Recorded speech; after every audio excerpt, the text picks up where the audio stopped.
baby, I'm trying to get away. Trying to lock in the guap, trying to block all the pain. I'm a blind little boss, I'm on top of the game. I've been plotting a lot, now I'm tossing your bait. Yeah, my pops got caught, didn't lock them away. My mom fought hard 5 jobs in a day. I'll be dropping the box and I'm copping the pain. We off to the stars, we're tropical place. Ooh, yeah, I'm spitting it heavy, the mission is steady. Your bitch is a jelly, I'm ditching the petty. You're digging for pennies, I'm itching and ready. I open my heart when I listen to Shetty. I'm bold like a boss, but I'm little like Debbie. I know what the bras, I got Richard and Getty. I'm holding the guap and I'm whipping the Yeti, yeah, Kari can play with advanced moves. I'm fucking my girl and her man too. I'm taking the ball like Durant do. My soul is the one that I can't lose. I soak up the sun like a sand dune. I'm holding up love with the bamboo. I'm rolling the blunt by the candle. Taking the game, running it back without taking a drink. Yeah, I'm the one and I'm making a wave. Rolling the blunt and I'm blazing a J. I'm escaping the brain, go straight for the cake. I'ma take to the bank, not taking a break. I'm made for the race, I pray for the day. I wake with a bake in the greatest state. Welcome back, everybody. It's Sunday, and it's time for some NFL football. Yeah, welcome back, everybody, to the Yankee and the Brit Football Show. Today, we are going to be going through Thursday Night Football, Sunday daytime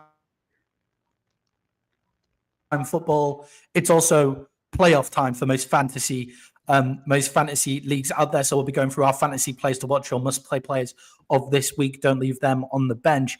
And then we'll be going through the Brit picks, which is my top 10 teams going into this Sunday of the NFL season. Jay, the Vikings are playing today. You excited about that? They play tomorrow. Oh, right. Okay. Never mind then. Oh, yeah. It's the two game Monday, isn't it? Like we have a 2-game Monday. It's the Winter Warrior whiteout uniforms. Yeah. I mean, the Vikings must be pretty buzzed about the 2 games, because the Raiders-Falcons, I don't think that's going to be a game that many people are going to be watching. I think everybody's going to be tuning in for Vikings-Bears, though. I still don't get it. I don't get these double Monday night games. And this one's got a half-hour staggered time, which is weird as shit. But I don't even understand the staggered games. And ABC and ESPN are both Disney. So now you're just competing with yourself.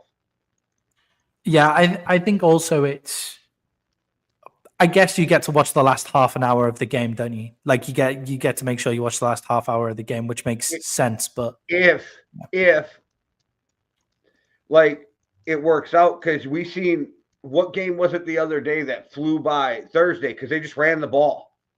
That game was over like 10 o'clock and instead of like 10:30, 10:40. You know what I mean? So yeah, it was I remember waking up in the morning to watch I remember waking up in the morning to watch the 40 minutes. So I for those late games, guys, now I'm in Latvia. That's another 2 hours later. So there's late games kick off at 3 a.m. and stuff like that. And I'm like, okay, I love the NFL, but that's taking the piss. So I then wake up and I watch the 40-minute replays of the game. The 40-minute replays of that game were 31 minutes long. Normally they're like 42, 45. If it's a big passing, like the Bills versus the Rams the week before, that was 51. They're never usually less. 31 minutes because of the running. I just remember that game got over, and I was like, damn, it's early. Yeah, watching that game, I was like, they must have, like, I saw how long the highlights were, and I was like, okay, so everybody's just ran the ball all game then. That's what's happened in that entire game. And Jay, let's move on to that game. Let's talk about it. The ridiculously low-scoring game, 12 points to 9. If anybody betted the under on that one, congratulations on your win here. But Jay, my question after watching that game is Brock Purdy now becoming the problem for the 49ers? Yeah, well, he's definitely not the solution. Yeah, I agree with you. I think looking at that game on Thursday night, I thought, okay, this is it, isn't it? Like Brock Purdy, everybody. Oh, Trent Williams is out. Deebo Samuels isn't up to scratch and is dropping passes. Brandon Ayuk's out. Christian McCaffrey's out. It's like, okay, like that's when you want your quarterback to step up, though, right? And that's when you don't pay a quarterback $50 million. But I will say, when we were talking a couple weeks ago about the problem being with the defensive line and Greenlaw being out, and you see Greenlaw back for half that game, it is a completely different game. And then he gets injured again, and boom, they can't do nothing. They can't stop the Rams at all. Yeah, Greenlaw made a big difference in that game. I thought coming back was pretty impressive. Important to mention it was a downpour in the first half. Jalen is seeing how that might be one of the worst halves of quarterback play that I've seen from both sides, from Stafford and Purdy. That's the worst half of quarterback play I've seen. Stafford should have been picked off 3-4 times in that first half, but it wasn't. And they were missing wide open receivers. They were missing everything, right? Nothing could get going. So they were both really poor. So let's throw out the first half for both quarterbacks. What made me see that Purdy is the problem is Stafford's bounce back in the second half and Purdy's lack of bounce back in the second half as well. Well, the Rams have been trying to nicely get rid of him for over a year now. So they're trying to slowly trade him off to somebody else. So they don't think Stafford's the answer, which is kind of weird to me. Yeah. So I think both teams right now are debating their future without the quarterback they have. I think with Stafford, it's an age thing, right? It's coming to the end of his career, so you go out early rather than getting out late. But watching Stafford, I thought they tried to trade him to the Vikings, though. I think, I think you get out early, though, don't you? Like, I think the Rams are a very get out early from players, like trading Jalen Ramsey and those kind of things. I do think they'll probably get out. They'd rather get out a season too early than a season too late. I thought Stafford in the second half played really well, considering like what was just that game. He played the game situation very well. Him running through contact for first downs, I thought was very impressive. Don't use the word touchdown in this game. Yeah, he didn't throw any stupid interceptions. He would have driven down for a touchdown if it wasn't for the holding call on the tight end. There was the one where they got down the one. And the Rams were probably getting in from there when they got down to the one. But Tyler Higbee got called on a hold on the outside. And it was like, oh, okay, cool. Field goal it is then from there. So he did drive them down close enough. He always looked for Puka in the big moments. And Puka had another, considering the low scoring game here, Puka still managed to get 94 yards here. And he finished the game with 4 scoring drives in a row. Now, that's Stafford in the second half. He just seemed to wake up in the second half. Purdy, threw the stupid interception, couldn't find his wide receivers. I mean, it doesn't help when Debo drops a ball that probably would have gone for a touchdown as well. And then the question is he worth $50 million, or do we need to stop at some point and say to these quarterbacks, okay, walk? And reset this quarterback market now, because he's not $50 million worth of quarterback for me. I still am a believer that Kirk Cousins will be the quarterback of that team next season. Yeah, I hope that if there's one offense that have proven that they're fit to let the quarterback walk, right, it's this Shanahan offense here. Jay, the Rams moved they're now on a 7-2 run in this part of the season. They NFL.com has them at 51% likely to make the NFL playoffs, so they now back towards that NFC contender tag here. The Bills beat the 49ers in successive weeks. Yeah, so it gets weird. So if the Vikings win Monday or any game on the way out, that locks up another playoff spot. The Eagles lock the playoff spot. There's somebody else. The Packers the Packers are probably no, I meant in the wild, but so the Packers are probably going to get in the wild card mix / could win the division, right? Oh yeah, and then it's probably going to be the Packers. So the only team they can catch is the Commanders. I'm not sure if they catch the Commanders. So if they don't win that division, I don't think that the Rams make the playoffs. Yeah, so I guess it's the question of, do you think they can catch the Seahawks now? They're a game back. So if the Seahawks lose today, they're tied top of the division with the Seahawks. Here, are the Seahawks the team with the crazy difficult run in coming up here? We were talking about a lot of these teams. It's like the Vikings are the only ones that have a breathable schedule, but they still have 2 rough games out of 4.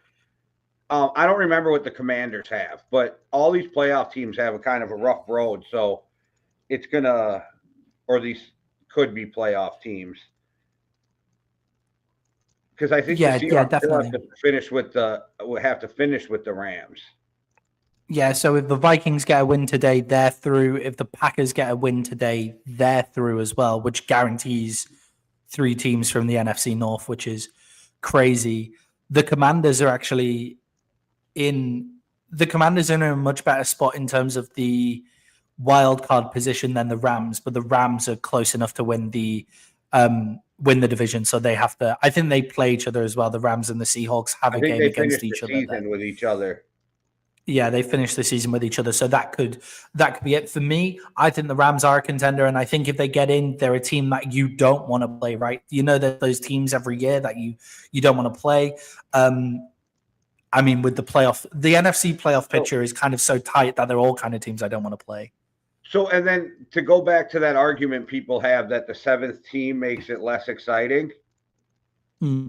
It literally, without the 7th playoff team, the NFC playoffs could be wrapped up on Monday. Yeah, exactly. Like just the Packers, yeah, and the just Vikings jockeying for position. Right. So now there's, at least with the 7th, there's still one wild card spot, which the Commanders are sitting in, that people actually still have a shot at. Yeah, it's like the Commanders.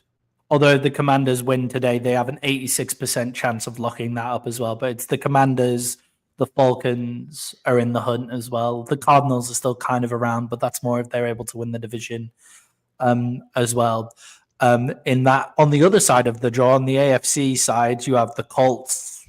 That is very close to locked up. Now with the Broncos versus the Colts is the game that basically decides that this weekend. I think the Rams do have a good playoff chance. Their young defense, Jay, Verse and Frisk as their rookies on their D line. That is going to be a potent combination for a long time. I think Puka has another big game, and somebody who really impressed me, although he didn't put up his big fantasy points he normally does, and he didn't put up his big yardage or touchdowns that he normally does. Kyren Williams, like in the second half of that game, and still when Greenlaw was on the field, he was still running hard, trying to run through the tackles, he didn't ever lose yardage. He was always making sure he fell forward. So I think the Rams have a quite impressive team here as well. I think that game was so bad they should all forfeit their right to play in the fucking NFL. I like close games. I like defensive games like close that. Close games and defensive games are one thing, but that wasn't a defensive game.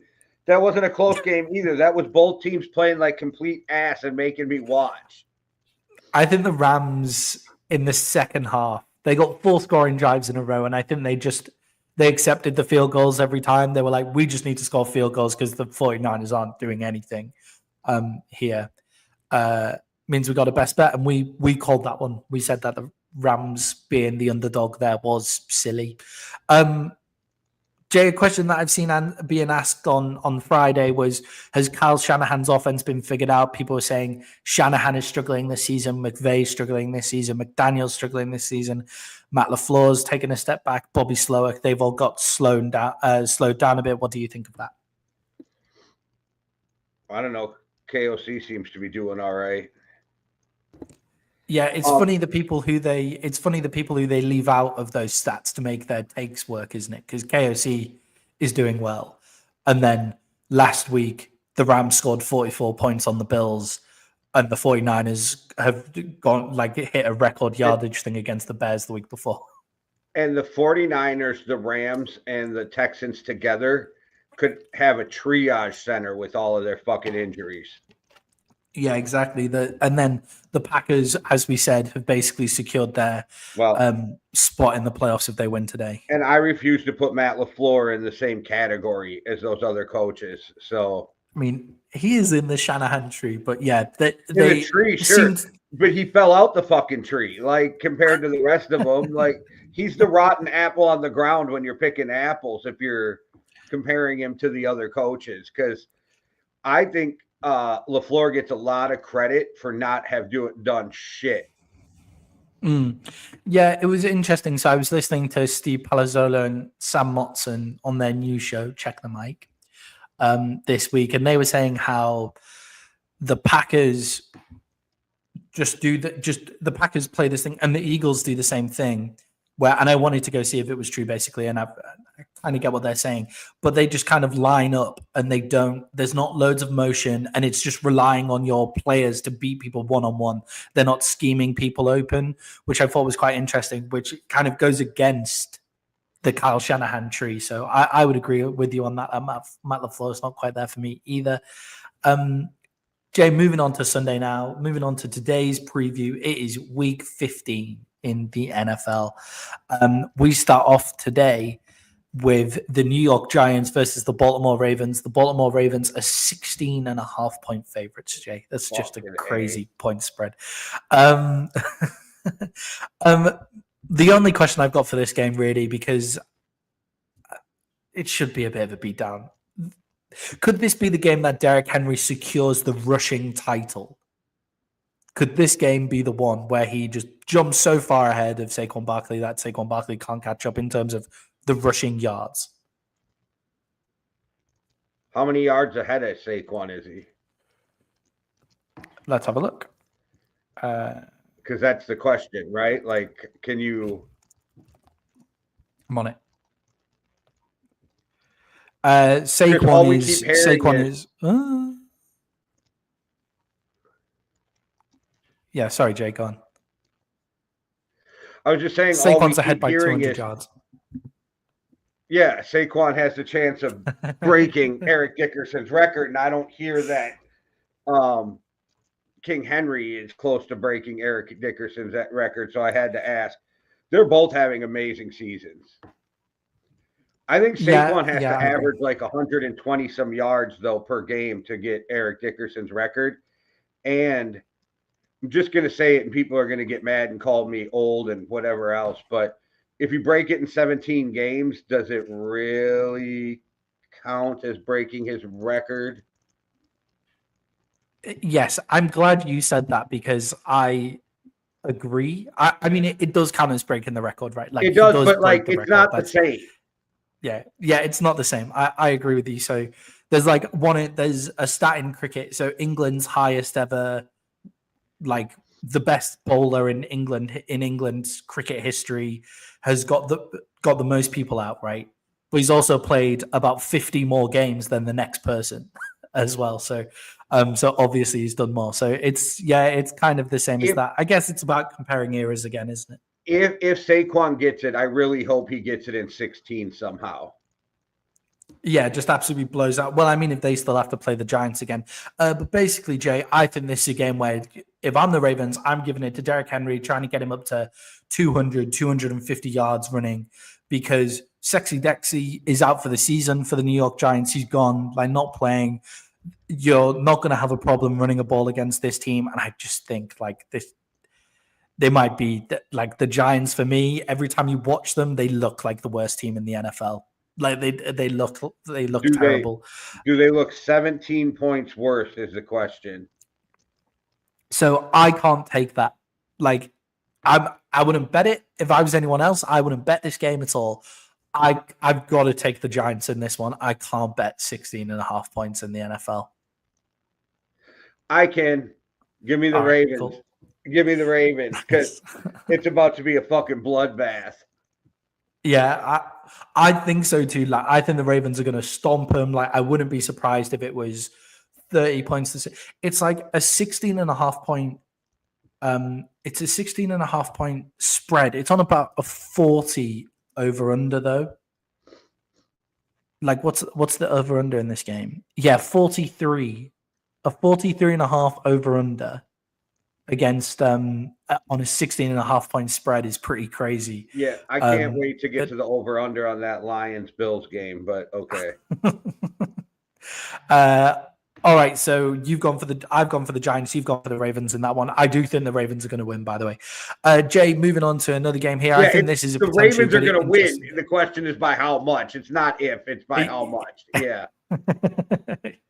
The New Orleans Saints are going up against the Washington Commanders. The Washington Commanders are 7.5-point favorites here on DraftKings.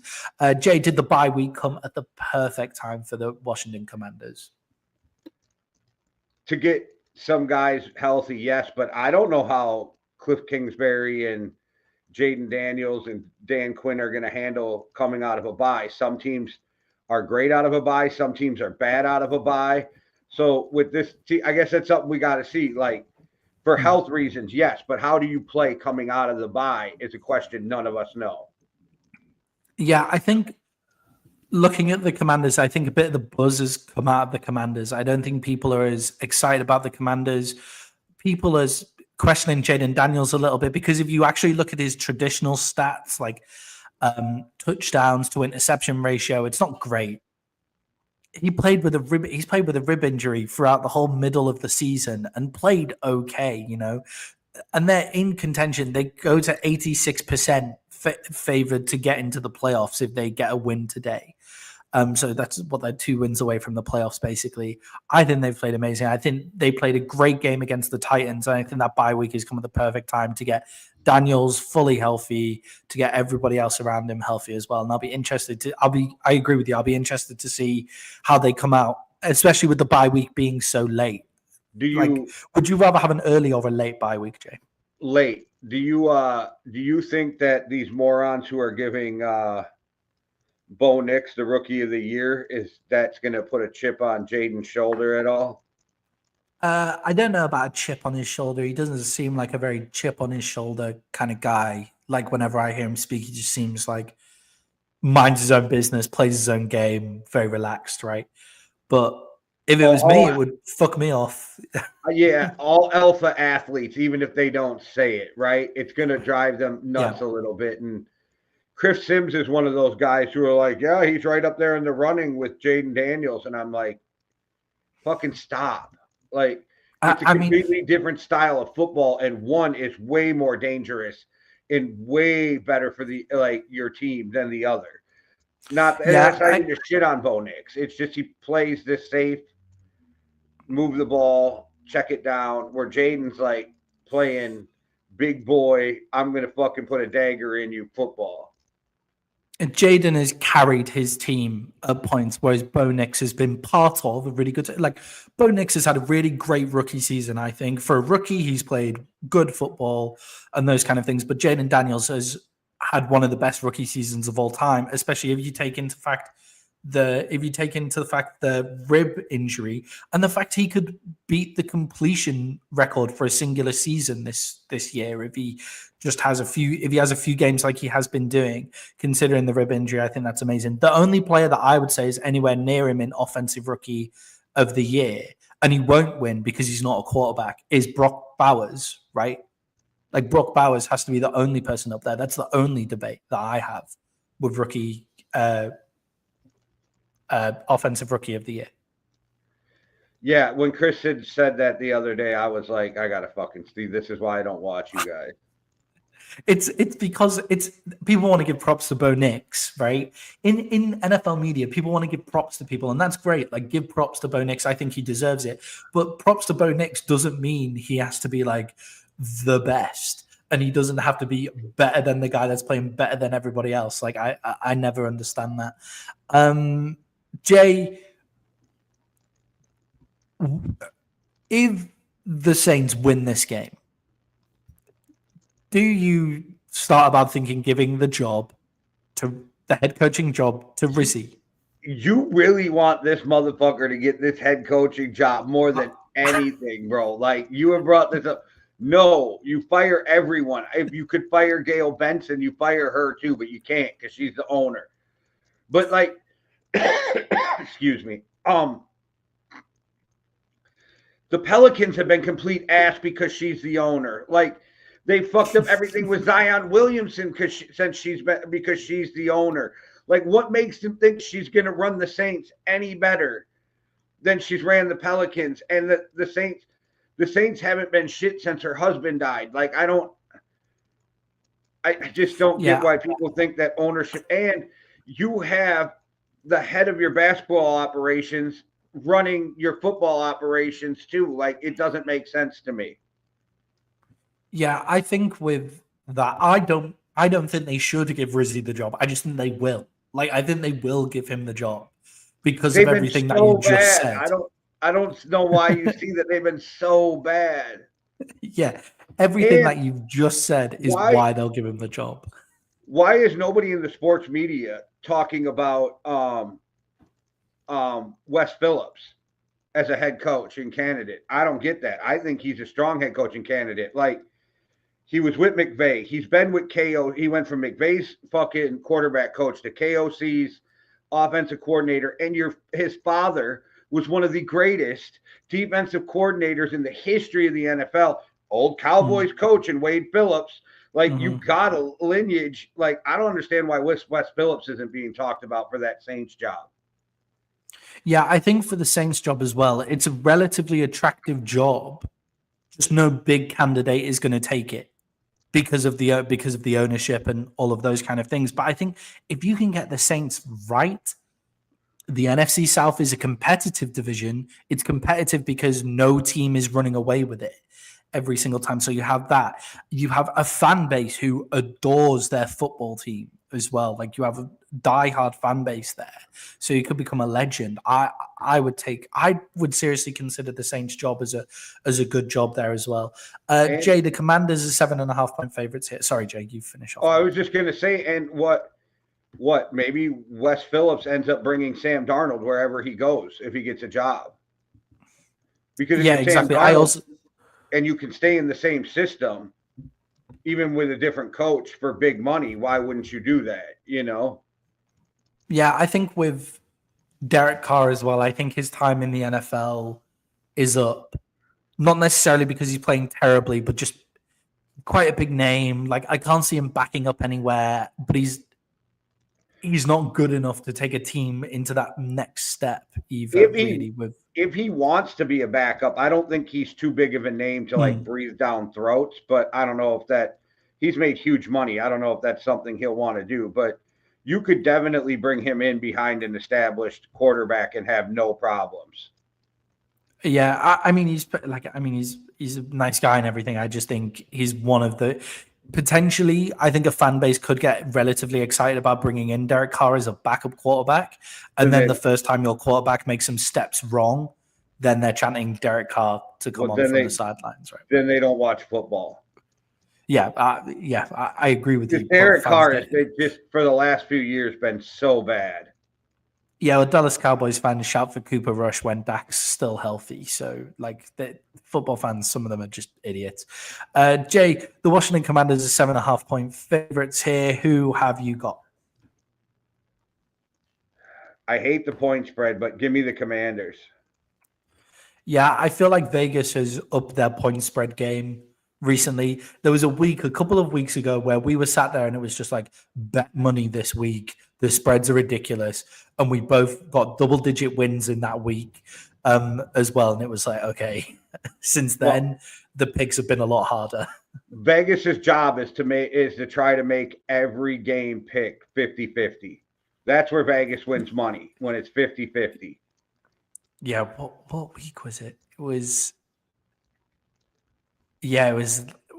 week 13. There was some really rogue picks in there, like some really ridiculous ones in there as well, like the Steelers being underdogs to the Bengals, for example, like in there as well. All right, Jay, moving on to this has the potential to be a real banana skin game. I think the Cleveland Browns are going up against the Kansas City Chiefs. The Chiefs are 4-point favorites. Jay, is this the perfect banana skin game? No, this is why it was one of my locks. This is when Kansas City just beats the dog shit out of Cleveland, and everybody can stop talking about Jameis being a future starting quarterback in the NFL again. Yeah, I agree with you. I think that I don't think that there are any. I don't think that Kansas City, especially this season, have seen many banana skin games. I don't think they prepare in a way that could be a problem for them, right? I think the Eagles maybe had that problem against the Panthers. The Lions have that problem constantly, pretty much all the time. I feel like the Lions have that kind of issue where they go in and we're going to beat up on a team, we're going to go for it on fourth down, and then something comes and bites them in the ass. The Ravens have had that problem against the Browns and against the Raiders as well. But I don't think that KC sees games like that. I don't think they play the football game like that. That's why they have all these one-score wins, because that's not how they prepare for football games. Jay, what is Patrick Mahomes' biggest strength? I feel like we haven't given him a lot of love on the podcast so far this year because he's nowhere near MVP candidacy, but what's his biggest strength? I mean, maybe being the best quarterback in the NFL. No, but it's his pocket move. It's his be able to read the field while still moving around in the pocket. Yeah, for me, it's his big time plays.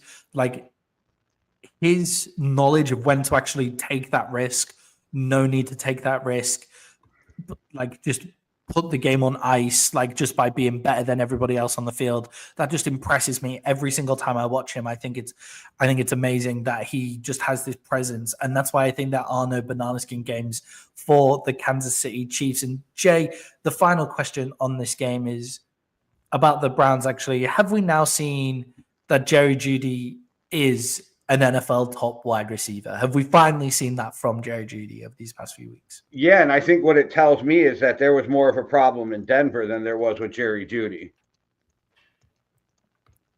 Yeah, I agree with you. I think the whole Russell Wilson saga is really interesting, right? Like Russell Wilson's whole time in Denver is really strange because he didn't look like he was playing well. Those wide receivers didn't look like he was playing well. But now Cortland Sutton looks good with Bo Nix there. Jerry Jeudy looks good now that he's got Jameis Winston. But also Russell Wilson looks good now that he's in Pittsburgh. So what does that tell us? And none of the receivers looked great when it was Drew Lock or anybody else there. So, like, it's just, I think Denver's been a bad organization. And now we're starting to see that the sum of its parts are flourishing with other people around them. Yeah, and now that Sean Payton is there and has made them his team, they're also flourishing as well. The Denver Broncos are also playing some really good football too. But yeah, for me, it shows that Nathaniel Hackett was as bad of a coach as we thought he was. And we're seeing that wherever he seems to go. The Jets have also been bad this year. So it just shows me that Nathaniel Hackett wasn't a good football coach. Yeah, but they were bad before Hackett. Like, so I'm like, it's just like they've never like lived up to what they were supposed to. Yeah, I maybe think that Drew Lock was also just really bad as well before Hackett got there. But yeah. All right, Jay, the Kansas City Chiefs are 4-point favorites. They were your lock on Thursday. You're still going with them on Sunday, right? Yep. They're a lock for me as well. Well, they're not a lock pick for me, but I've picked them for today's game as well. I think this is one of the better ones to be taking this week. Jay, the Tennessee Titans are going up against the Cincinnati Bengals. The Cincinnati Bengals are 5-point favorites. Jay, will Will Levis step up against this Bengals defense? This Bengals defense that is weak. How might Will Levis look in this game? He's garbage. Like, this is like, I've been trying to tell people he can't play in the, like, he's not an NFL starting quarterback. And so, no, I don't expect him to do anything but lose this game. Yeah, I think when people are saying that Will Levis is the guy that is going to be the game changer for the Titans in this game because the Bengals are woeful. They've clearly not watched any Titans football this year. Will Levis's decision-making is so poor. Like, he has big-time throw elements, yes, but his decision-making is so poor. So for me, take that out of his hands. Rico Dowdle got over 100 yards again against the Cincinnati Bengals. Do you know who's a better running back than Rico Dowdle? Tony Pollard. Oh. Rico Dowdle might be towards the bottom of starting running backs in the NFL, yeah. But Tony Pollard is better. This is the game for me that Tony Pollard steps up and goes off. The Cincinnati Bengals got lucky to beat a really bad Cowboys team last week. They got lucky. So I think this is a game for Tony Pollard to control. And look, I think Will Levis has good big playability. If the Bengals have to collapse everything to come down and stop the run on Tony Pollard, then maybe Will Levis will have a big game. But I don't think it'll be because he throws 40 times and rains it down. I think he might just have like 15 to 20 completions, but they're all huge plays if they do that. Jay, have the Titans underperformed this season from where people thought they might be at the start of the season? Maybe from where some people thought, but not where I thought they would be. I didn't think they were going to be good, but I've never been sold on Will Levis. So, yeah, just to put that into context, the Titans only have 3 wins this season. The Titans have got the same record as the Panthers and the Giants this year. For me, the Titans have a decent defense, but the way that they attacked the offseason made me think that, they think that they've got something, right? Like when we were talking about the Titans during offseason, it was like the Titans make another move, the Titans make another move, or the Titans have got someone else. And it's just like, what are they doing in Tennessee? Because I didn't see it either. I didn't see it with Will Levis. Like, I like Will Levis. I think quarterbacks like him are fun to watch and good for the game. Like, because what's the point of having a bottom 20 quarterback if they're not fun? At least Will Levis is a bottom 20 quarterback in the NFL, but fun about it. But bottom 10 quarterback in the NFL, but at least he's fun to watch. But for me, I think they have underperformed a little bit, but not to the amount that some people are suggesting. Do you remember them in the offseason? And they seem to think they had something. I remember in the offseason, for the last couple seasons going, what the fuck are they doing? Like, from the second they fucking moved on and decided that Vrabel wasn't their head coach, I have questioned pretty much everything they've done. Yeah, Vrabel leaving their organization was for me, it was the AJ Brown trade and the compensation that they got in the AJ Brown trade. For me, that is the what the fuck are you doing? That was the what the fuck are you doing moment for me from the Titans, because it then just all fell apart from there. Jay, how far away are the Bengals from getting back to the top of the AFC? Like, how close are the Bengals? A defense? They're a defense pretty away. hard. I still think they're going to win this game, and I'm still taking them minus the 5. But, yeah, they're a defense away from being any type of contenders. And then when you go into the offseason, you're going to lose T. Higgins. So, I don't know. You're going to have to make some moves. And I said it from the beginning, and some people thought I was fucking nuts. The dumbest thing they did was move on from Joe Mixon. Yeah, I think people are coming round to you, aren't they? Like, people are definitely coming around to your way of thinking. I'm definitely have come around to your way of thinking on that, Jay. With the Bengals, for me, I agree with you. I think they're a whole entire defense away, and that's not an easy thing to rebuild in one season. And I think they need to be careful with how they go on with this, because they need to show quick improvement. If I'm them, I'm looking at free agent signings, but their owners don't do that. Their owners don't do that at all, because I'm worried that Joe Burrow and Jamar Chase are in their prime. And you better bring in a new head coach who can get that defense humming. Yeah, they're a head coach that comes in. I would say they still want an offensive head coach, right? That's what I would be wanting if I'm the Bengals still, to work with Joe Burrow. I wouldn't be that worried about it, because you have Joe Burrow and Chase. I'd be less worried about the offense than I am the defense. Like, I hope they never do it, but a Brian Flores would be a perfect kind of guy for that team, in my opinion. Who I want is someone who, if I get the offensive coordinator side of it right, I want someone who brings a good defensive coordinator with them as well. But Brian Flores would be great there. He won't get hired anywhere in the NFL as a head coach again, I don't think. But I don't know, like guys like Vrabel, I guess, in Cincinnati as well. But who are the great defensive coordinator? Glenn from the Lions. He would be a great pickup for them, I think, as well going forward. And yeah, the Bengals are a head coach, defensive coordinator and an entire defense away from being back at the top again. But once they've got that, then they'll be fine. And I don't know if he'll ever get another head coaching job, but Schwartz is another one people should be looking at because of what he's done with defenses in the NFL. But yeah, I'm always surprised that Vic Fangio hasn't had more stuff about head coaching, but I think he just likes being a defensive coordinator. And he was so bad in Denver. He was bad. Yeah. He was bad, but maybe give him a bit of time to come back and have a look. So Jay, you're taking the 5 points on the Bengals here. I'm actually taking the Titans in this game because I don't think the Bengals can actually hold up defensively. It's because you secretly love love Will Levis. You do. You want to go have coffee with him with some mayo in it. Yeah, some coffee and mayonnaise with Will Levis, please. That's exactly what I want. I feel like Will Levis might be fun to have a beer with, like that kind of. Maybe he's also the kind of guy that doesn't drink.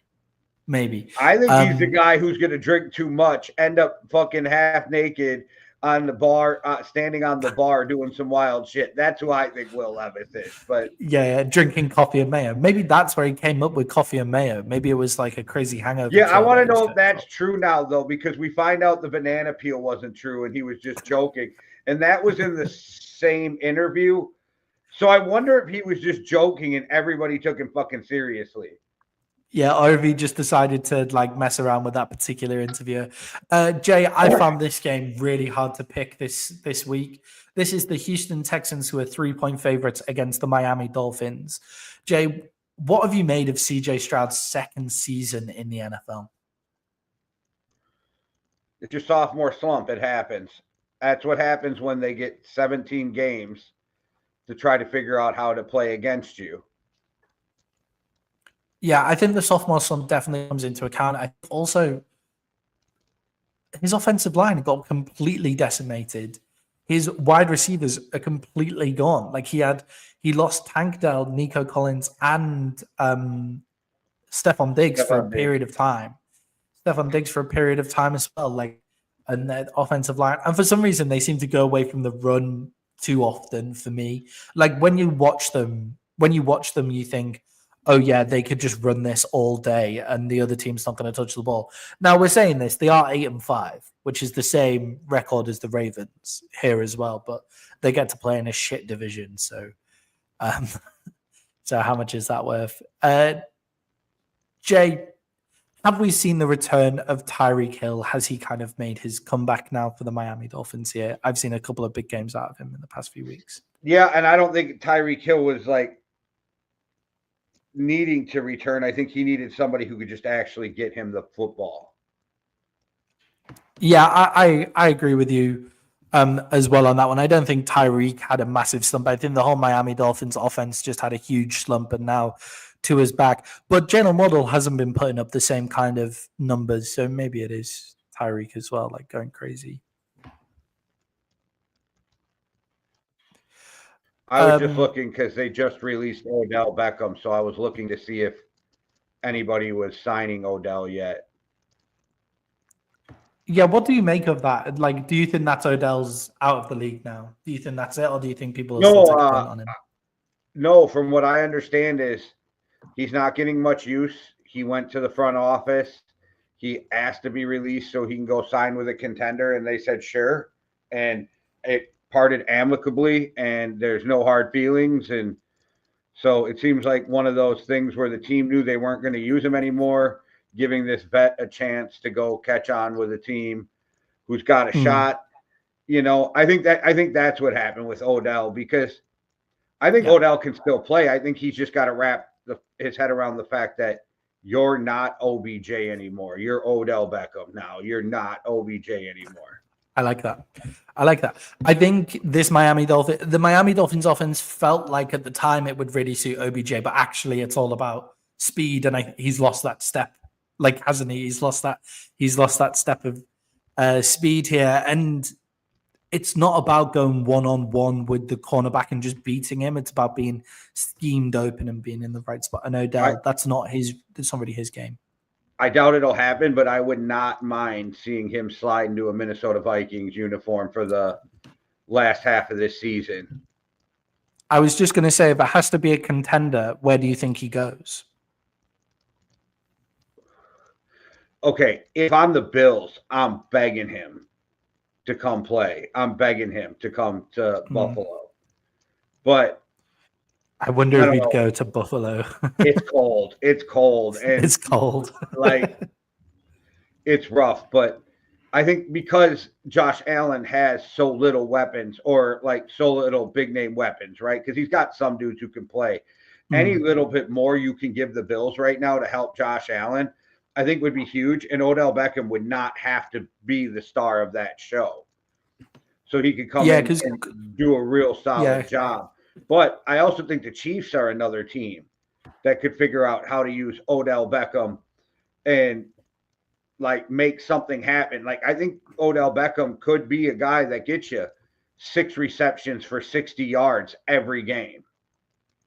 Yeah, D-Hop has started to show up for the Chiefs in the big spot plays again, which is what we said he would be. Wouldn't be this huge volume receiver, but the big spot plays. So if you add Odell Beckham to that, then I think that's really interesting. For me, it's like, what about the Chargers, man? Like, what about if the Chargers go out and get an Odell Beckham to go with Lad McConkey when he comes back, Will Disley when he's back, like Quinton Johnson, and it's in LA, like it's on the coast, like it feels like a decent fit for OBJ's actual life there, you know?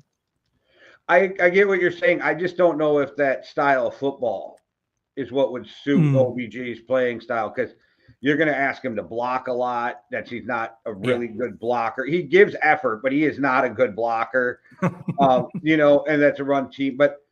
And I don't know. I think they're going to make a run, and I think they're going to cause some problems, but I don't think that this year the Chargers are really contenders. It depends about what he wants from contender and how early he wants contender, right? Like, that's like, is it I want contender this year, or does he still see himself at that team next year? Because for me, then maybe the Texans is a really great fit, but just for the playoffs. Yeah, because you don't want Commanders? OBJ, Stephon Diggs back. Yeah, the Commanders, that works really well. As well, like the Rams don't really need like a wide receiver. That's not their problem area. But yeah, I feel that OBJ can go do a job for some people in terms of big play. Well, he went to the Rams, didn't he? And then they didn't give him a contract. Like, but the same thing he did for the Rams, right? He was the MVP of that Super Bowl until he blew his knee out. Yeah, like, exactly. So he went off in that Super Bowl in the first half. So, you know. Yeah, I think that OBJ could still really do a job for someone. Let's see who that someone is, and whether he wants the Super Bowl now or next year. If he could slide in and handle being the number 3 guy in Minnesota, fuck, like the way Kevin O'Connell could, and he played for O'Connell in LA, and he knows the system, and I think that might be a perfect fit for him. But I don't know if OBJ's head's there right now. I don't know where his head's at. What college did John Madison go to? USC. He played with Caleb. USC. Yeah, he did, didn't he? I was thinking, like, are they all LSU? Because it's difficult with Vikings guys because they play in the same colors as LSU. Is that I forgot about that, but that's Justin Jefferson's mentor. Yeah, he's good mates with Justin Jefferson as well, like, going forward. Maybe the Vikings just fits better and better and better as we go through. Depending where OBJ's headspace is. Like I said, if you understand that you are now Odell Beckham Jr., and you're no longer OBJ, I think you can fit wherever. Yeah, I love that we were talking about the Dolphins and we're now talking about a guy that they've released, but I don't know, this game to talk about with the Dolphins this year. Yeah, this game doesn't feel massively exciting to me. I'm surprised that the Texans are the 3rd seed, I think. Like, are you surprised that the Texans, they're not just winning their division, but they're also the 3rd seed in the playoffs as well? Because the rhetoric around them is horrible. Yeah, you would think that they forgot how to play football if you listen to people on TV. And I don't think they're nearly as bad as what I hear on TV. And I think people better stop sleeping on them in the playoffs. Yeah, when you go watch them, like, actually sit down and watch a whole game of the Houston Texans. The defensive line is good. They have great talent at the cornerback position. Sometimes they get a bit lost at cornerback, but they have great talent on both sides at cornerback. It's a great defensive line. They have a QB who was amazing last year. They have a run game that is awesome. They play good playoff football and they get close wins. It's just, we were so impressed by CJ Stroud. It's just, let's remember that CJ Stroud only has Nico Collins now, and Nico Collins coming back off an injury, but he looks better, like coming off that injury as well. So I was surprised that they're the third seed, but then I've actually gone and watched them this week. And what I understand is by the playoffs, they'll have Stephon Diggs back too. Yeah, I think they're a good football team. Jay, who have you got? Texans 3 points. Quick question: you think OBJ could slide in there and help? Sorry, I kind of said it flippantly before, saying maybe just for the playoffs, and I like that. I like it just for the playoffs because I don't think I want OBJ there when I've got Diggs back, Tank Dell back, and Nico Collins. I don't need all. Yeah, but my thought is, it helps you get to the playoffs, and it gives you security in case any one of those three get hurt also. Yeah. And even if they have to come out for a play or two, you're comfortable in the fact that, oh shit, Stephon Diggs got the wind knocked out of him. He's going to be out for 3 plays, but we can put OBJ in that spot. I like it. He's actually said quite a few things about going to Texas. It's usually everybody links that with the star, like having the star on his helmet and stuff like that. But he has said a few things about wanting to play ball in Texas a few times as well. So maybe. I'm taking the points. Texans though, minus the 3. Yeah, I flip on this one, but I'm going to go for the Texans with minus 3 as well. I think the Dolphins play a style of football that might be difficult for the Texans defense, but I think if the Texans just run the ball, like I think they'll win, and I hope they do. Just remember to run the ball. Jay won't cover much on this one because it's Jacksonville Jaguars versus the New York Jets, 2 teams who are completely out. The Jets are 3-point favorites. If the Jets lose this game, is it time to bench Rodgers? No.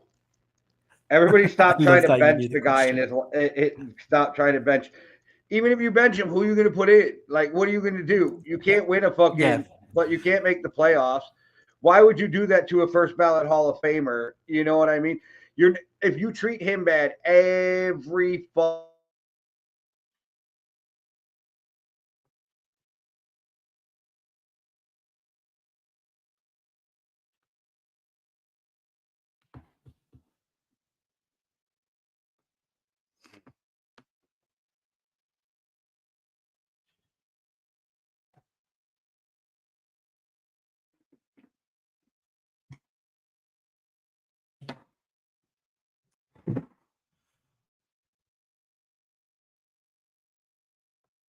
Just trying to work out if we've lost Jay or if that's on my end.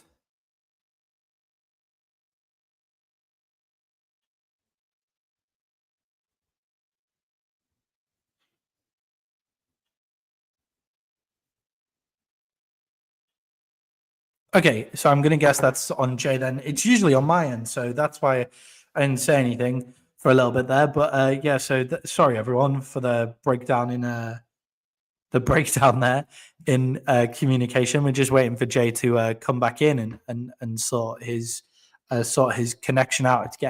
I understand it's getting quite stormy in Green Bay at the moment. Yeah, so Jay was talking about how you shouldn't bench Aaron Rodgers, and I totally agree with him. So you only bench Aaron Rodgers if you have something behind him that you think will be better for evaluating the rest of your team, right? So the reason you bench Aaron Rodgers is you want to make the rest of your team, you want to evaluate the rest of your team, and you want to make sure that you've evaluated that team. Hey, man.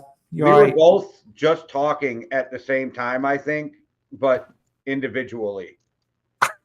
No, it was weird. I was the only one on the screen. I was talking to everybody, and then you popped in and you were talking, and I think you were the only one on the screen, but my internet went out, so some wild shit had just happened. So I'm not sure if they just heard what you were talking about or if they heard me talking about Aaron Rodgers. No idea. All right. So what I just saw happened is, like, I just assumed that was me. Like, you froze, and I just assumed that was me because I'm in. Oh, like it kicked me out of StreamYard. I'm in a town in Latvia, like without any Wi-Fi, legitimately in the middle of fucking nowhere. Like it is snowed outside, log burning fire in the corner. It was you me. They were It was me. It was you they were listening. It was me to. they were listening to. All right, yes. okay, so it wasn't my fault. All right, okay. Yeah, I'm in this town. I just assumed it was me, but awesome. Hello, everyone. We're back. So I literally just broke down the Aaron Rodgers thing to myself. So, nice. So you've had a practice run at it. I had a conversation with myself, and I came to the conclusion that I'm right. All right, Jay. All right. If the New York Giants lose today, should they drop Aaron Rodgers? No, he's a Hall of Famer. You don't do him dirty. And I'll just say, like I said, in a long-winded thing, quick. You got to pick up other veterans in the future for free agency, and they're going to remember how you treated Aaron Rodgers on the way out the door, right? And you can't win nothing this year. Your season's over. Just let Aaron finish the season. If you want to move on from him after that, do it gracefully in the offseason. Yeah, what I was kind of saying was that you only do that if you think you have a quarterback behind him that would be better for evaluating the rest of the team.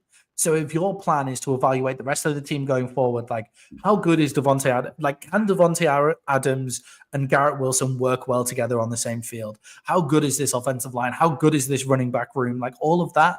And they have Tyrod Taylor behind him who could do that, but can he really do it as well as Aaron Rodgers in the current system that they're in? I don't think so. I think the Jets need to go into a dark room, silent retreat, and just regroup, refocus, and come back next year and see if they can work with Aaron Rodgers again going forward here.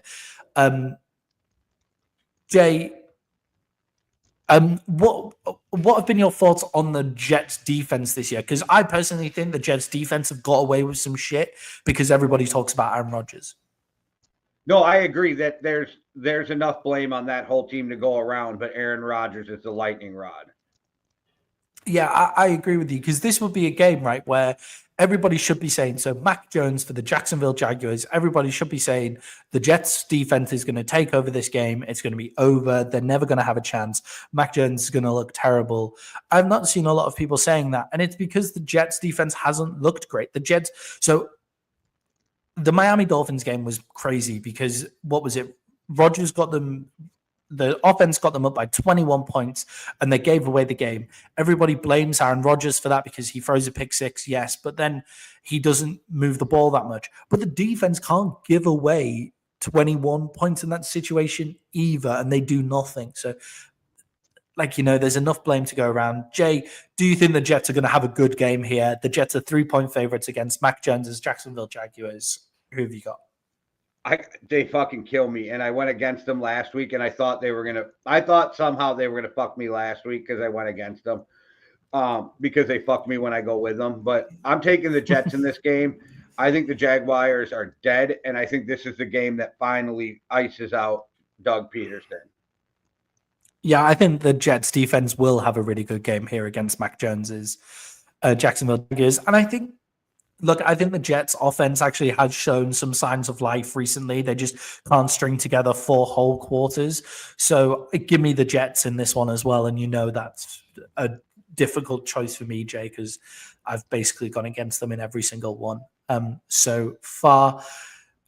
Jay, the Carolina Panthers are favorites in a football game. It's unfortunately against my Dallas Cowboys. I saw that. Yeah, I saw that when I was doing my picks for Thursday and was like, damn, that's rough if you're a Cowboy. Yeah, so the Carolina Panthers are 3-point favorites here. Jay, have you seen Schefter's tweet about the last time that the Carolina Panthers were favorites in a football game? When do you think it was?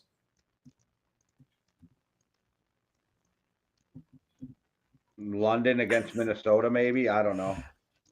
The Carolina Panthers have not been favorites in a football game since December 18th, 2022, where they played against the Pittsburgh Steelers. They have been an underdog in every single game since the 18th of December, 2022. So that's basically all of the 2022 season, all of the 2023 season, and all of the 2024 season. Because they haven't been good. They've not been a good football team for quite a long time. They've not been good. They've been a dog. They've been a dog since the 18th of December, 2022, which is insane. Jay, that game was against the Pittsburgh Steelers as well, which is quite funny. And they lost the last time that they were a favorite as well. Jay, why do you think that the Carolina Panthers are a favorite in this game? The Cowboys actually have a better record than them as well by 2 games as well this season. But why do you think the Panthers are favorite in this game? Kansas City, Philly. I think anybody who watched those 2 games were like, damn, this team is getting fucking better right before our eyes. And I don't want to go out and be like, oh, next year, Super Bowl contenders, they're going to make a run for the playoffs, that kind of shit. But we literally watched this team. What's the old saying? From sugar to shit? We just watched this team go from shit to sugar. Like, you know what I mean? Never heard that. Well, there's that old term. It went from sugar to shit over here. Okay. All right. Okay. So, that's a new saying for me. I think in the reverse of the U.S. saying, then we went from shit to sugar overnight. Like, it is amazing. Bryce Young looks like a different human being under center.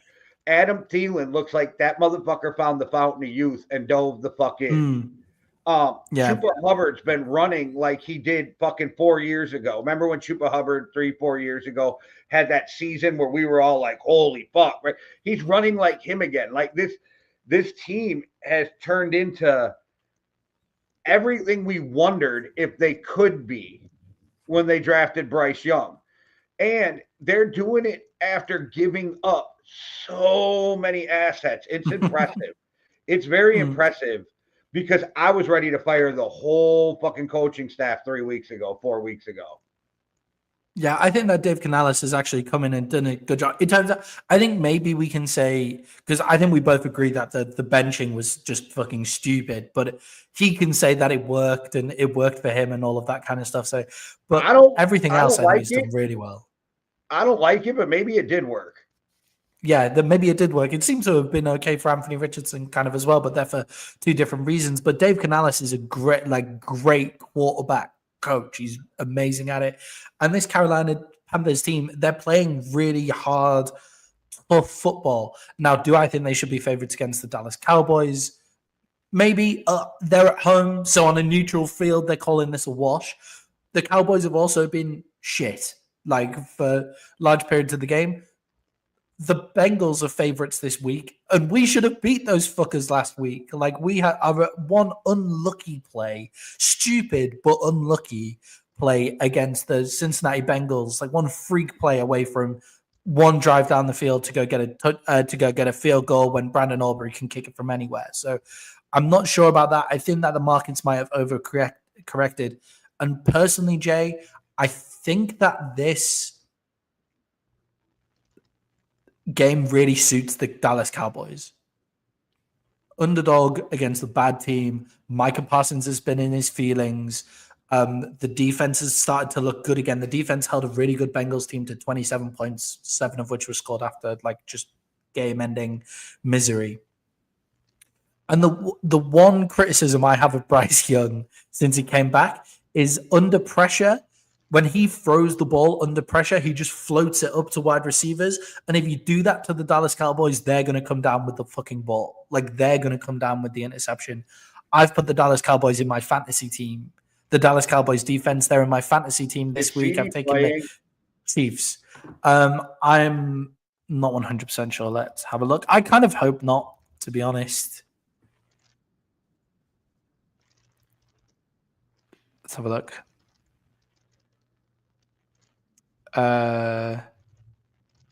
Not confirmed yet. Yeah, that's what I'm getting too, is nobody knows if CD's playing. Chance for a high score. Lamb was a full participant on Friday walkthrough. The element not seem to have included him from suiting up. Yeah, okay, he's playing. So I understand it even less. I really don't. I'm going to take the Cowboys in this one if no one can tell. The only reason I'm not taking them as a lock, because the last time I took them as a lock, They won, but it was horrible for me to sit through because I hate losing my lock bets, and I hate when they're like watching the Cowboys anyway. All right, Matty, don't hate me. I'm taking the fucking Panthers -3. And I have no idea why, except for I have this feeling that I should take the Panthers -3. That's it. I like it. I don't hate that because I like what the Panthers have done, and I think the Panthers have looked really, really good. I just think that this matchup is this is where the Dallas Cowboys defense lives. Like, this matchup feels good for them. Jay, the optics of this, I think, look so bad. The Dallas Cowboys, double-digit win teams for 3 years in a row, and the optics that we're now the first time that the Carolina Panthers have been favored since we've started having double-digit. The optics are so bad. Is this the final nail in the coffin for Mike McCarthy and Zimmer this year? If they lose, it probably is. But I think no matter what they do, Jerry's cleaning house. But you overreacted the other day saying you think they're going to both stay. Yeah. Yeah. And then this will be the final nail in the coffin if they lose. I think if they lose, then, yep, okay, they're gone. You know, I don't think they will lose. Jay, the Pittsburgh Steelers, the Pittsburgh Steelers. Oh, no, it is the Pittsburgh Steelers. The Philadelphia Eagles are 5.5-point favorites against the Pittsburgh Steelers in the battle for Pennsylvania here. The Pennsylvania State Championship. The Pennsylvania State Championship, Jay. How much of a miss is George Pickens for the Pittsburgh Steelers? It's a big deal. It's a big deal because a lot of even if he's not the one getting thrown to, he draws a lot of the coverage his way. And then you look at the Steelers, it's like Freiermuth, Najee Harris, like, okay, but where do your big plays come from? The only thing I want to see is, can Saquon Barkley and the Eagles run against this Pittsburgh Steelers defense? Yeah, I would like to see if the Eagles can get any form of a passing game going because the Eagles are 5.5-point favorites here. And for me, if you're only winning through the run game, 5.5 points feels like a lot. I think this could be as close a race as we were promised in the 2024 election. Like, this is like, that's how close I think this Pennsylvania State Championship should be, as close as the vote was meant to be for the Pennsylvania vote as well here. How much of a problem is A.J. Brown's comment about the Eagles' passing game? I think A.J. Brown is starting to become a problem just in general. I also think there's something about Jalen Hurts that rubs people the wrong way. And I don't think that's a good combination with what's going on. I do wonder, though, because you have such a misfit collection of personalities with Sirianni and Hurts and A.J. Brown. Can one thing derail this whole team is what makes me a little worried for them, is that you got this weird personality triangle going on that could cause an issue. Also, though, sometimes you just got to chalk it up to diva receivers being diva receivers and block them out. If I'm Jalen Hurts, this is just me, and this is 90s old school football, I'm going up to him. I'm going to be like, shut your mouth and fucking play if you ever want me to throw you the fucking ball again. Yeah, I actually think when you look at so I think that AJ Brown is a problem because I don't think he's making the big difference that he's used to making for the Eagles. He's not winning one-on-one. But here's the problem. Like, he's mad because he went from 150 targets 2 years in a row to where he's only been targeted less than 70 times this year. Of course you have. Saquon Barkley's running the fucking ball like a Hall of Famer. Like, he's on the heels of breaking the single season record. Yeah, of course you're not getting as many fucking passes your way. Is this about winning or is this about you? And that's where it becomes a problem to me. You've already gotten paid, so it's not like you're trying to like get numbers. Yeah. And every GM in the NFL knows what you're worth, even if you don't put up those numbers this year, as long as you're winning. I don't get AJ Brown's issues of like, oh, I'm going to complain. This is the only team in NFL that has fucking, what do they have, 9 or 10 wins, and everybody's fucking crying. The fans, the players. Sirianni's the worst coach ever. Like, I don't fucking get what's going on with Philly. Yeah, I think if you actually look at AJ Brown's comment in this particular instance, he was asked, what is the problem with the Philadelphia Eagles? And he just says the passing game, which is true. He's not going to say the running game, is he? Like when Saquon Barkley is on an MVP. So if he's asked, it is the passing game. He's not. It's the other behavior that AJ Brown has exhibited in his time there that then makes that seem worse. I think that AJ Brown also had to sit behind Derrick Henry for a long period of time, and he just like grow up.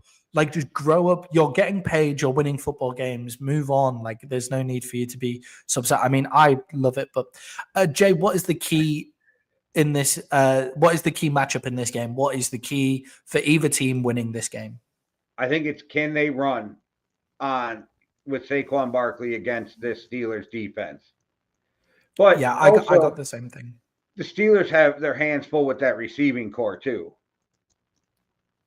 Yeah, I think the other problem is for the Steelers coming into this game is without George Pickens taking away. So George Pickens, I don't think would have a big game in this because Quinyon Mitchell has been unbelievable as a rookie the whole time. So I don't think George, but at least that takes Quinyon Mitchell away on one receiver, right? It takes one away. So you only have to deal with everybody else. But without Pickens, Quinyon Mitchell can go pick up someone else now and take them completely out of the game. So I like that Russell's throwing to Pat Freiermuth a lot more, though. I think that the connection between Freiermuth will be the big deal going into this game. Jay, the Eagles are 5.5-point favorites. Who have you got? The Eagles. Give me the Eagles in this game. I'm taking the Steelers in this game. I think it's going to be a closer game than that. If it was 3, I'd be Eagles. I think the Eagles might win, and it'll just be a field goal game rather than anything bigger than that. If the Steelers win, it's a 12-15 type game. If the Eagles win, I think they beat them by 10 because they just go out there and they have weapons all over the field. But I'm not mad at you for picking the Steelers. Yeah. Jay, the Denver Broncos, who are our biggest lock team, and we spoke about them on the Thursday show, so we don't need to do loads here. They're going up against the Indianapolis Colts. The betting market seemed to agree with us. It was 4 points when we picked them. It's now 4.5. For our picks on Sunday. You still happy at 4.5 for the Broncos to be a lock bet here? Yes, sir. Yeah, I'm going to take the Broncos against the Indianapolis Colts there. Jay, who's a better quarterback, Anthony Richardson or Bo Nix? Just a quick fire question on that one. Bo Nix is playing way better this year. Anthony Richardson has way more talent and upside. You know, Bo Nix already has more NFL starts than Anthony Richardson. Obviously, he has way more college starts as well, but Bo Nix also has more NFL starts as well. I find that really interesting going forward. I'm just going to go through jump around a bit here and go through a few of the quicker games before we come to the lines against the Bills. Jay, the Arizona Cardinals are 6-point favorites against the New England Patriots. Who have you got in this one? Cardinals -6. I still don't have a lot of faith in Gerard Mayo, and I think that Drake May's been playing great, but I don't think that's enough to keep getting you wins. So I think the Arizona Cardinals have enough firepower where they put New England away pretty easily. Yeah, I've got the Cardinals in that one as well. I think that Kyler Murray's made for a big game in that one. And that Cardinals defensive line is actually very, very good. And the New England Patriots offensive line is horrendous. Drake May's been good considering all of that, though. Jay, the Los Angeles Chargers are 2.5-point favorites against the Tampa Bay Buccaneers. Are the Chargers injuries showing that they are still in the rebuild process rather than they're already completed here? No, well, they're still rebuilding, but I think their problem is like you're fucked without J.K. Dobbins. He makes such a big difference on that team that I think it really hurts with him being out. I think they got something in Ladd McConkey. I think we're seeing Justin Herbert play some really good football. Very odd. I just listened to who was it the other day? I don't remember. I'll try to remember before the show is over. But they just compared Sam Darnold to Justin Herbert, which was a very weird comparison until I thought about it. Strange. It makes a lot of sense when you think about it. The mobility in the pocket, the strong arm, but it was a weird comparison for me. I think Tampa Bay is in a fight for the playoffs too. That they're actually, they got better receivers. They've got Baker playing. Well, Baker played 3 shit quarters and then an amazing quarter, so we go back and forth. I think Tampa wins this game, though. I think J.K. Dobbins hurts the Chargers way more than people want to let on. Yeah, I think J.K. Dobbins being out. I think Lad McConkey is questionable as well and sat out last week as well. Quentin Johnson probably played his best game in his NFL career, but still isn't it for a first-round wide receiver. Was he the first wide receiver off the board in his year as well? That was the one bad wide receiver year, I believe, in this as well. So yeah, I think the Chargers are kind of bereft of weapons, and the Bucs have just enough to get them over the line here. I actually think that Justin Herbert is he's not underrated because he's Justin Herbert and everybody knows he's good, but still doesn't get the acclaim that he should be getting for his season because he's not just throwing the absolute doors off things here. Jay, we'll cover the Seattle Seahawks versus the Green Bay Packers here as well. The Packers are 2.5-point favorites. My key matchup here is, can the Packers O-line stand up to the Seahawks defensive line? That Seahawks defensive line is so deep, they just stay fresh the entire time. Yeah, I really hope the Seahawks win this game. I have a bad feeling that the Packers are going to win this game. And I like what McDonald's done with the defense. I still don't know if that was the best idea for a head coach. I'm not sure going the defensive route after having a defensive coach for over a decade was the right way to go. But I don't mind him. It's not a problem with him. I just don't know if I love the fit. Seahawks got a lot of weapons. I don't have a lot of faith in Geno either. I have this bad feeling that the Packers are going to win this game, even though I will be cheering for the Seahawks. So give me the Packers minus the 2.5. Jay, you'll be happy to know I have gone for the Seahawks in this game. I think the Seahawks defense will put Jordan Love under pressure. Something stupid always happens to outcome of the games when it comes to the Seahawks and the Packers too. All right, Jay, the last game of today, the last game of today is the Detroit Lions going up against the Buffalo Bills. Yeah, for today. Yeah, for today. The Detroit Lions are 2.5-point favorites against the Buffalo Bills. Jay, can the Bills bounce back after a disappointing loss? The Bills are one of your lock picks of the week. Yeah, that's what's gonna propel them right past. They are going to come out with a chip on their shoulder, pissed off that they lost that shootout. That was a fun game to watch, but they lost that shootout. Yeah.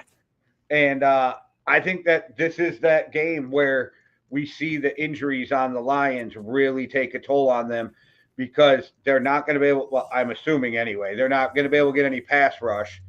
Josh Allen's going to be able to move around, run, make big plays on the move, and – at some point, Dan Campbell's going to make a bad coaching decision. We already know that. So I think that it just stacks up against them in this game. So I got the Bills. I think it's a lock. And I still really believe it. Like, I don't think it's just me being a homer with the Vikings. I really believe that. I think this is the game that the Lions catch their second loss. Yeah, I think Josh Allen is I think Josh Allen will be a really difficult player for that Lions defense to get a hold of. It's not the same as when you can just rush it. Is the over under like 80 on this game? Like, I mean, I feel like it's got to be like 80. If the over under is 60 or less, I'm taking the over. Okay, the over under is 54.5, which is pretty huge. Still, it's pretty huge over. I don't think either defense can stop either team. I think that's going to be one of those games where I think we're going to see the LA Bills game all just boom, boom, boom, boom, boom, points and bunches. Yeah, I agree with you. For me, though, that's why I'm taking the Lions, because I think the Lions offense gives them more control. I think the Lions offense are actually able to control the game with that backfield.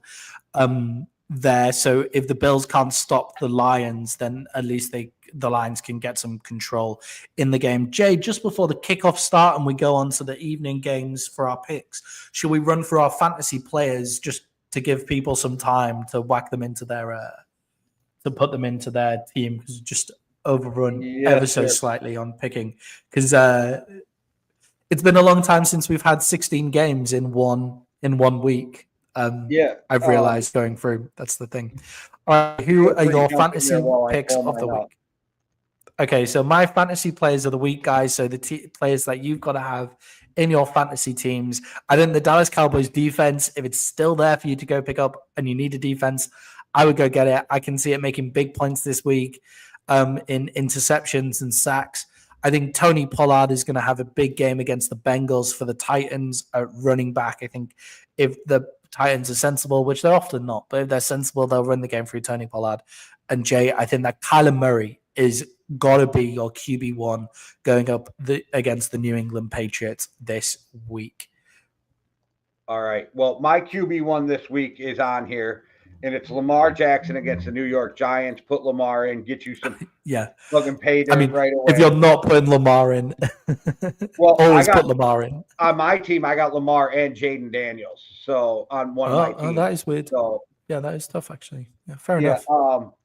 My second pick of the week is Alvin Kamara, going to put up good numbers against Washington. They give up big plays out of the backfield, and they do give up some big runs sometimes. So, and the defense is kind of sketch on Washington at times. So Alvin Kamara, and then Bates, kicker, Detroit, put him in at least 10 points this week off of your kicker, Detroit, Bates. You never hear a kicker much come from us in fantasy, but I think it's going to be a high-scoring game. So I think there are going to be a lot of points given by the kicker. I've been thinking about kickers since you said about changing the kicker rules in fantasy football, because honestly, sometimes when you have Brandon Aubrey, he wins you the thing basically single-handedly. Because the Cowboys don't score touchdowns, and Brandon Aubrey can get you 6 points from a kick. Yeah, it's literally a field goal is a touchdown for some of these kickers. It's the reason I took a rookie kicker in Will Reichert is because all offseason I kept hearing he's hitting from 65 every time in camp. And I'm like, well, let me get a guy who can kick a 60. Give me 50-yard field goals. Give me 2 50-yard field goals in a game, and I am excited as shit. So it was they gave me a 1% chance of winning, and I was 18 points behind and only had Brandon Aubrey to play last week. Lad McConkey got called out before I didn't realize he was going to get called out. But anyway, and it was like 50. I was like, do you know what? Brandon Aubrey has scored 19 points for me twice this year. Yeah, I was like, I lost, but I was like, I feel like I've got a better than 1% chance of winning here. It's just 3 50-yard field goals and and another field goal from anywhere. Kickers, put them in.